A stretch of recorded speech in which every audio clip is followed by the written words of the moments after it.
Hello students, this is Iqbal. இப்போ நம்ம quadratic graphs அது 3.16 கான்செப்ட் நம்ம ஏற்கனவே வந்து நம்ம ஃபர்ஸ்ட் சாப்டர் 1 சாப்டர் 2 சாப்டர் 3 போயிட்டுருக்கோம். சாப்டர் 4லேயே நம்ம பாதி முடிச்சிருக்கோம். இப்போ வந்து 3.16 ஒரு கான்செப்ட் பார்க்குறோம்.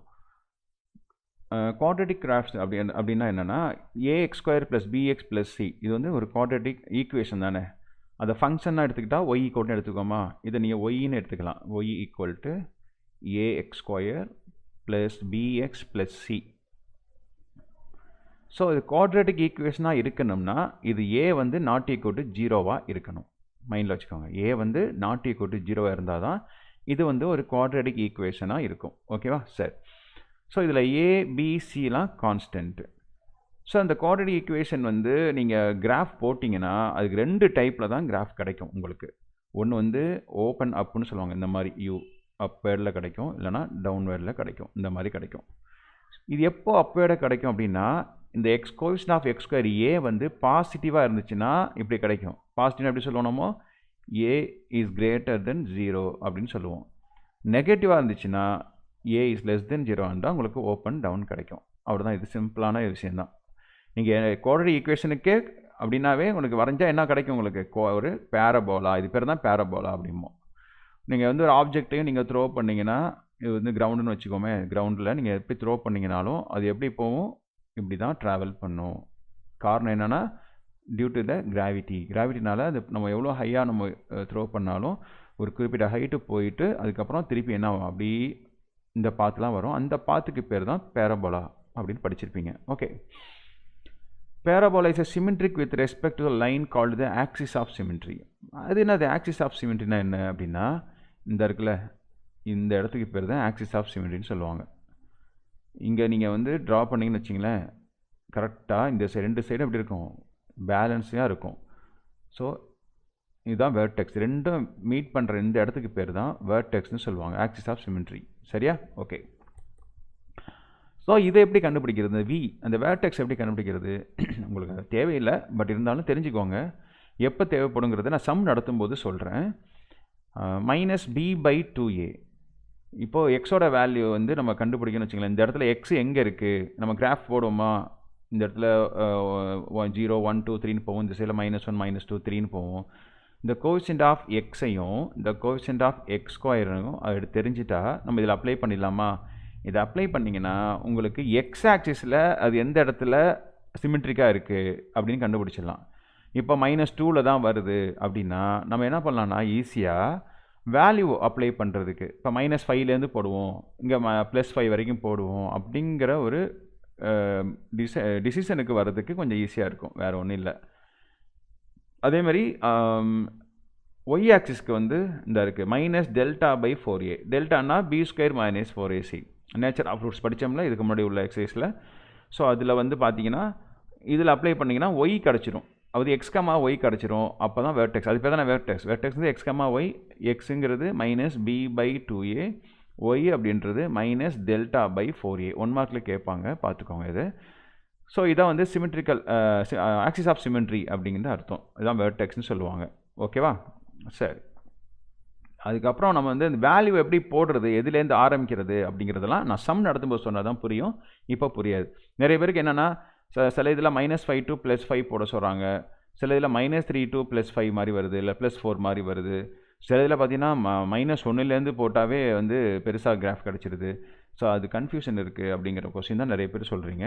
ஸோ அதுக்கு வந்து ஆனால் கொஞ்சம் டைம் எடுக்கும், ஆனால் அது கண்டுபிடிக்கிறது ரொம்ப ஈஸி தான், டைம் எடுக்கும். மற்ற சம்ஸ்லாம் நீங்கள் ஸ்பீடாக போட்டு உங்களுக்கு டைம் இருந்துச்சுன்னா தான் செக் பண்ண முடியும். அதையும் நான் சொல்லிடுறேன். சம் நடத்தும்போது சில ஐடியாஸ் கொடுக்குறேன், அதை நீங்கள் ஃபாலோ பண்ணுங்கள். சரியா? ஓகே. இப்போ வந்து finding the nature of solution of quadratic equations கிராஃபிக்கலாக நம்ம எப்படி நம்ம கண்டுபிடிப்போம் அப்படின்னா, நம்ம இந்த மாதிரி ஒரு ஈக்குவேஷன் கொடுத்துருவாங்க, ஒரு ஈக்குவேஷன் குவாட்ரேட்டிக் ஈக்குவேஷன் கொடுத்துருவாங்க, அதுக்கெல்லாம் வேல்யூ நம்ம போட்டால் நம்மளுக்கு இந்த மாதிரி கிடச்சிரும். சரியா? ஓகே. அது பார்த்தீங்கன்னா 2 இடத்துல அது டச் பண்ணியிருக்கா பாருங்கள். If the graph of given quadratic equation intersect the X axis at 2 distinct point, அது வரைகிற அந்த கிராஃப் வந்து எக்ஸ் ஆக்சிஸில் 2 டிஃப்ரெண்ட் பாயிண்ட்ஸில், டிஸ்டிங்னா வேறு வேறு டிஃப்ரெண்ட் பாயிண்ட்ஸில் இன்டர்செக்ட் ஆயிருச்சுன்னா then the given equation has 2 real and unequal roots. பாருங்க, எக்ஸ் ஆக்சில் இது -4லையும் இங்கே +3லையும் என்ன இருக்குது, இன்டர்செக்ட் ஆகிருக்கு. அப்போ இதோட ரூட் வந்து டிஃப்ரெண்ட்டாக இருக்குது, ரியலாக இருக்குது. ஓகேவா? அதுனா ரியல் அது அப்படின்னா என்ன அப்படின்னா, ஸ்கொயர் ரூட்டுக்குள்ளே போட்டோம்னா நம்மளுக்கு வேல்யூ இப்போ அந்த ஃபார்முலா நம்மளுக்கு தெரியும் தானே, b² - 4ac. ஓகேவா? அந்த இருக்குல்ல, அதில் ரூட்டுக்குள்ளே உள்ள வேல்யூ நெகட்டிவாக இருந்துச்சுன்னா அது வந்து இமேஜினரின்னு சொல்லுவாங்க, நாட் ரியல்னு சொல்லுவாங்க. அது பாசிட்டிவாக இருந்துச்சுன்னா ரியல்னு சொல்லுவாங்க, வேறு ஒன்றும் இல்லை. அதான் ரியல் ரூட்ஸ். ஓகே, அப்போ x = -4, x = 3, அது ரெண்டுமே நான் ரியல் ரூட்ஸ் தான், அப்படி தான் வரும். ஓகேவா? சரி, அப்போ ரெண்டு இடத்துல டிஸ்டிங் இடத்துல இது வந்து என்ன இருக்குது, இன்டர்செக்ட் ஆகிருக்கு. அப்போனா அந்த ரூட்ஸ் ஆர் ரியல் அண்டு டிஸ்டிங்னு போட்டுடலாம். டிஸ்டிங் ஆர் அன்ஈக்குவல் ரூட்ஸ் இது ஒன்று தான். செகண்ட் பார்த்தீங்கன்னா, if the given quadratic equation touch the X axis at only one point. பாருங்கள், டச் அங்கே இன்டர்செக்ட் சொன்னாங்க, என்ன பண்ணியிருக்குங்க, டச் பண்ணிட்டு போனால் ஒரே இடத்துல டச் பண்ண முடியும். டச்னா ஒரு இடத்துல பண்ண முடியும். ஸோ அப்படின்னா, ஆனால் குவாட்ரேட்டிக் ஈக்குவேஷன் பவர் என்ன இருக்குது, x² இருந்தாவே அதுக்கு ரெண்டு வேல்யூ கண்டிப்பாக இருந்தாகணும். ஆனால் நம்மளுக்கு ஒரு இடத்துல டச் ஆகிருக்குன்னா அப்போ ஒன்று தான் அர்த்தம்னு இல்லை. அப்போ ரெண்டுமே என்ன, x = 4, x = 4ன்னு அர்த்தம். புரியுதா? அதான் சொல்கிறாங்க, டூ ரியல், ரெண்டுமே ரியலாக தான் இருக்கும். பட் என்ன இருக்கும், ஈக்குவல் ரூட்ஸ் 4, 4 அப்படின்னு ரெண்டுமே ஈக்குவலாக தான் இருக்கும். சரியா? இது ஒரு கிராஃபில் எப்படி இருக்குன்னா ஒரு இடத்துல மட்டும் டச் பண்ணியிருக்கோம். ஸோ அடுத்தது பார்த்தீங்கன்னா மூணாவது point, if the graph of the given equation does not intersect the X axis. X ஆக்சிலே என்ன பண்ணல, டச்சே பண்ணல, எனக்கு எந்த பிரச்சனையும் வேணாடா போடா அப்படிங்கிற மாதிரி ஒதுங்கி போயிடுச்சு அப்படின்னா, டச்சே ஆகலன்னா அதுக்கு என்ன இல்லை, சொல்யூஷனே இல்லை, நோ ரியல் ரூட்ஸ், ரூட்ஸே கிடையாது. கேப் இருக்குது பார்த்தீங்களா? அப்போ ரூட்ஸே அதுக்கு கிடையாது. சரியா? இந்த மூணே மூணு டைப்பு தான். இது வந்து நேச்சர் ஆஃப் ரூட்ஸ். நெக்ஸ்ட்டு இப்போ நெக்ஸ்ட்டு நம்ம பார்க்க போகிறது வந்து solving the quadratic equation through intersection of lines. அதுக்கு இதுக்கும் பெரிய வித்தியாசம் இல்லை. அங்கே வந்து எக்ஸ் ஆக்சிஸோட அது இன்டர்செக்ட் ஆனிச்சுன்னா நம்ம ரூட்ஸ் எழுதிட்டு இருந்தோமா, இங்கே ஒரு லைனும் ஒரு எக்ஸ் ஆக்சிஸ் பதிலாக லைன் யூஸ் பண்ண போகிறோம், அவ்வளோதான், வேறு ஒன்றும் கிடையாதுங்க. ஸோ ஃபஸ்ட் என்னென்னா, if the straight line intersect the parabola at 2 distinct points. அங்கே என்ன சொன்னோம், ஒரு ஸ்ட்ரைட் லைன் வந்து இன்டர்செக்ட் வித் அங்கே வந்து ஒரு பேரபோலா இன்டர்செக்ட் த எக்ஸ் ஆக்சிஸ்ன்னு சொன்னோமா, இங்கே என்ன பண்ண போகிறோம், எக்ஸ் ஆக்சிஸ் பதிலாக ஸ்ட்ரைட் லைன், அவ்வளோதான். ரெண்டு இடத்துல வந்து பாருங்கள், ஒரு ஸ்ட்ரைட் லைன் இங்கே போகுதா ப்ளூ கலரில், இது வந்து பேரபோலாவா, அப்போ டூ டிஃப்ரெண்ட் பிளேஸில் வந்து அது என்ன ஆகுது, இன்டர்செக்ட் ஆகிருக்கா. ஸோ அதோடைய எக்ஸ் வேல்யூ தான் எடுக்கணும். அங்கேருந்து பார்த்தீங்கன்னா இங்கே எக்ஸ் வேல்யூ என்ன இருக்குது, இங்கே -1.5 வந்திருக்கு. இங்கே பாருங்கள், இதோட எக்ஸ் வேல்யூ என்ன இருக்குது, x = +2 வந்திருக்கு. இது அதோடைய சொல்யூஷன். புரியுதா? அப்போ ரெண்டு இடத்துல இது இன்டர்செக்ட் ஆகிருக்கு. அப்போ டூ டிஃப்ரெண்ட் ரூட்ஸ் வந்து நம்மளுக்கு கிடச்சிரும். சரியா? ஓகே, நெக்ஸ்ட்டு பார்த்தீங்கன்னா அதே மாதிரி இந்த ஒரு லைனும் அந்த பேரபோலாவும் ஒரே ஒரு பாயிண்டில் டச் பண்ணியிருக்கோம். ஸோ அது இங்கே கூட இருக்கலாம், எக்ஸ் ஆக்சிஸில் இருக்குன்னு நினச்சிடாதீங்க, எங்கே வேணாலும் இருக்கலாம். ஸோ அந்த மாதிரி இருந்துச்சுன்னா அதுக்கு என்ன சொல்லுவாங்க அப்படின்னா சிங்கிள் ரூட் அப்படின்னு சொல்லுவாங்க. ஒரே ரூட்டு தான் கிடச்சிருக்கு. அப்போ எக்ஸோட வேல்யூ இங்கே எக்ஸாக்டாக 3 அப்போ x = 3. So third, if the straight line does not intersect or touch the parabola. லைனுக்கும் பேரபோலாக்கும் எந்த ஒரு டச்சுமே இல்லை, இன்டர்செக்ட் ஆகலை, டச் பண்ணிட்டும் போகலை அப்படின்னா இது என்ன இல்லை, நோ சொல்யூஷன். இதுக்கும் சொல்யூஷன் கிடையாது. அதான் இங்கே போட்டிருப்பாங்க, நோ ரியல் ரூட்ஸ் அப்படின்னு போட்டிருப்பாங்க.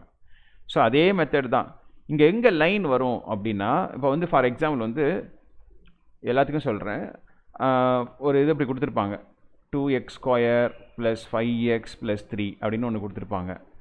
இன்னொன்று வந்து எப்படி கொடுத்துருப்பாங்கன்னா 2x² + 3x + 1 = 0. ஸோ இதை வந்து சால்வ் பண்ண சொல்லுவாங்க. அப்போ என்ன பண்ணுவோம், நம்ம இங்கே 0 இருக்கா, ஒய்க்கு நேரம் அந்த 0 போடுங்க, அப்புறம் அந்த 2x² போடுங்க, அப்புறம் அந்த +3x போடுங்க, அப்புறமா இந்த +1 போடுங்க, போட்டு மைனஸ் பண்ணுவோம். மைனஸ் பண்ணால் இது ரெண்டும் கேன்சல் ஆகிடுமா, அங்கே ஒயில் 0 போச்சுன்னா ஒய் வந்துடும், 5xல் 3x போச்சுன்னா என்ன கிடைக்கும், 2x கிடைக்கும், 3ல் 1 போச்சுன்னா +2. இதுதான் லைன். புரியுதா? இந்த லைனை எப்படி லைன்னு சொல்கிறேன், எக்ஸோடைய பவர் வந்து 1 தான் இருக்குது அப்படின்னா கண்டிப்பாக லைன் தான், ஒய்யோடைய பவரும் 1 தான் இருக்குன்னா அது கண்டிப்பாக எப்படி இருக்கும், கிராஃப் போட்டிங்கன்னா அப்படி தான் வரும். அப்படி குவாட்ரேட்டிக் போட்டால் எப்படி இப்படின்னு சொல்கிறோமோ அதுமாதிரி எக்ஸு ஒய்யோடைய பவர் வந்து 1 தான் இருக்குது அப்படின்னா உங்களுக்கு கண்டிப்பாக என்ன வரும், ஸ்ட்ரைட் லைனு இந்த மாதிரி வரலாம், இந்த மாதிரி வரலாம், ஸ்ட்ரைட் லைன் அது. ஓகேவா? ஸோ இதில் தான் லைன் வரும். அதை வச்சு தான் நம்ம என்ன சொல்கிறோம், அந்த லைனை வந்து இன்டர்செக்ட் ஆகிறது அந்த எக்ஸோட வேல்யூ தான் அதோடைய சொல்யூஷன்னு சொல்லுவோம், ஒரு பேரபோலாக்கும் லைனுக்கும். ஓகேவா? ஓரளவுக்கு புரிஞ்சிருக்குன்னு நம்புகிறேன்.